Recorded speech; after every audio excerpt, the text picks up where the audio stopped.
di sekitar sungguh-sungguh membutuhkan kesibukan. Pokoknya sibuk adalah sesuatu yang mau tidak mau terjadi. Bahkan keluarga tertentu tidak bisa menghindar dari harus bekerja di dua-duanya, suami dan istri harus bekerja. Ya, untuk melunasi cicilan rumah misalnya, dari hitungan kertas di atas kertas ya, gaji seorang suami saja tidak cukup untuk menutup cicilan rumah, menutup biasanya. Jadi harus dua-duanya bekerja. Dan untuk dua-duanya bekerja, dirasa masih belum cukup. Jadi harus menggandeng dua pekerjaan. Jadi dari satu pekerjaan ada orang yang baru, dari satu pekerjaan ada pekerjaan satunya yang tidak sempat pulang ke rumah. Ini belum ditambah lagi dengan kegiatan RTRW, kegiatan sosial, kegiatan gereja, kegiatan politik, kegiatan yang ikut dalam partai misalnya, itu ditambah lagi dengan kesibukan. Ada seorang anak TK di Bandung, masih TK. Bapaknya pulang sore-sore jam 5, mandi, siap mau berangkat lagi rapat gereja atau rapat politik. Anak TK ini berdiri di pintu, membentangkan tangannya kecil. Papa gak boleh pergi lagi, karena ada yang hilang, ada yang tidak terpenuhi pada. Dalam buku katekisasi pernikahan itu, di kesibukan diuraikan di bawah judul kecil, sibuk tapi bahagia. Kesibukan kita selalu tertanyam dengan kekhawatiran, yaitu apakah hasilnya sudah kesibukan ini menghasilkan yang mencukupi, yang memenuhi kebutuhan, atau belum? Selalu disertai kekuatan. Belum, atau sudah cukup, mencukupi, yang diperlukan sudah tercukupi, tapi ternyata tidak makin sejahtera. Di Bandung ada contoh, saya ambil dari Bandung yang saya tahu. Dulu perusahaan itu pakai rumah mereka sendiri, suami istri masih bertemu karena rumah itu kan relatif kecil, masih bisa berbicara suami dan istri. Tapi kemudian diberkati Tuhan, wah perusahaan itu menjadi besar sekali, istri jarang ketemu suami. Dan dalam jarang ketemu suami itu ada yang hilang. Jadi sebenarnya secara ekonomis kesibukan telah membawa kecukupan, tapi tidak sejahtera. Ada kehilangan besar. Pada suatu hari, istri itu sedih sekali karena tidak bisa baca Alkitab. Karena diberkati dengan jadi Alkitab sudah jauh sekali ditaruh di kamar rapat itu, ya. Lalu berdoa malam hari, Tuhan maaf, saya malam ini tidak bisa baca Alkitab. Kita sudah ada di ruangan sana, udah lemes, udah ngantuk, mau berdoa saja, mudah-mudahan Tuhan mampu. Jadi sibuk tapi kuat. Pertama, apakah dari kesibukan ada kecukupan dihasilkan? Dan kalau dia menghasilkan, apakah saya sejahtera secara material?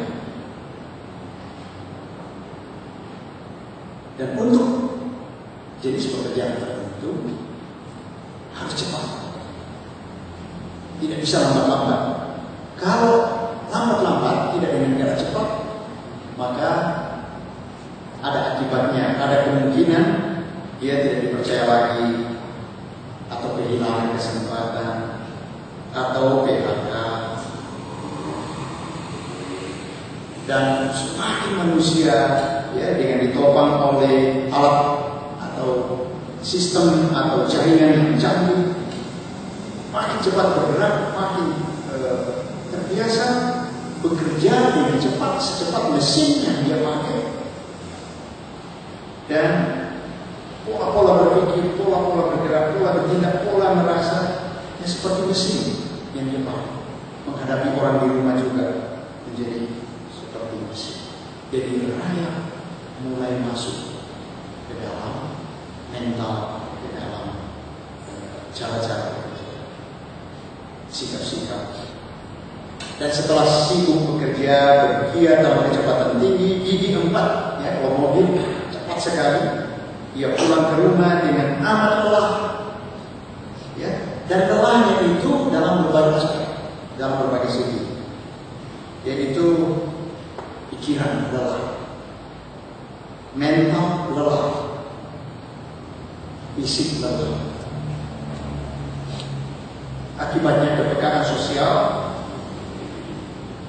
human touch, ya, sentuhan itu menurun, melemah, atau mulai berpusat pada diri sendiri atau urusan sendiri, mudah salah paham, mudah menuntut, marah-marah, komunikasi tidak mendalam, dialog merosot menjadi monolog. Saya pernah lihat film namanya Fireproof, mungkin ada yang pernah lihat. Itu perasaan kasih sangat diperlukan dalam menatap wajah, bercakap, melihat mata dari kekasih. Perikamanusiaan meredup dalam rumah. KDRT sering mengiringi menipisnya afeksi dalam hubungan manusia dalam satu rumah. Iklan mendorong sih supaya pakai suplemen untuk menopang fisik, menopang mental yang terkuras secara berlebihan. Lambat laun manusia bahagia sendiri-sendiri, suami bahagia sendiri di pekerjaannya, tidak ingin cepat-cepat pulang, istri juga bahagia di dalam karirnya sendiri. Ini nanti saya tinggalkan filmnya, kalau bisa Komisi Dewasa putar sepenuhnya pada satu sore. Kemudian keluarkan itu titelnya bahasa Indonesia, itu ada di bahasa Indonesia supaya bisa dinikmati. Sebab ini hanya satu percakapan saja. Ada percakapan lain tadi di mana bahagia sendiri-sendiri. Nanti kalau saya buka tidak menarik lagi ya, tapi kebahagiaan istrinya itu memang menawan hati. Ya, dia kerja di keuangan rumah sakit kalau tidak salah. Kemudian ya, ini juga bahagia seperti tadi itu sudah mulai bahagia sendiri. Padahal bahagia sendiri-sendiri itu berlawanan dengan prinsip berpasangan. Kalau namanya suami istri itu bahagia bersama, bukan bahagia sendiri-sendiri. Sebab bahagia sendiri-sendiri bisa menjadi rayap tersendiri yang berbahaya sekali bagi hubungan pasangan. Saya suka masak, istri saya tidak suka masak. Misalnya, istri saya suka berkebun. Kalau dia bahagia berkebun, saya bahagia memasak. Bahagia sendiri-sendiri. Ini berlawanan dengan prinsip berpasangan. Jadi saya harus pergi ke kebun juga untuk berbahagia bersama istri saya yang suka tanaman. Istri saya juga pasti ada di dapur sekali-sekali, karena meskipun dia nggak suka masak, saya suka masak, dia harus ikut supaya bahagia bersama-sama. Di film ini lama sekali menceritakan bahagia sendiri-sendiri, dan bahagianya sendiri-sendiri ternyata mengandung rayap lagi. Ada kemungkinan mereka makin memperdalam kedekatan. Saya singgung di sini soal ahli pernikahan. Itu berceramah di negara-negara, wah terkenal sekali.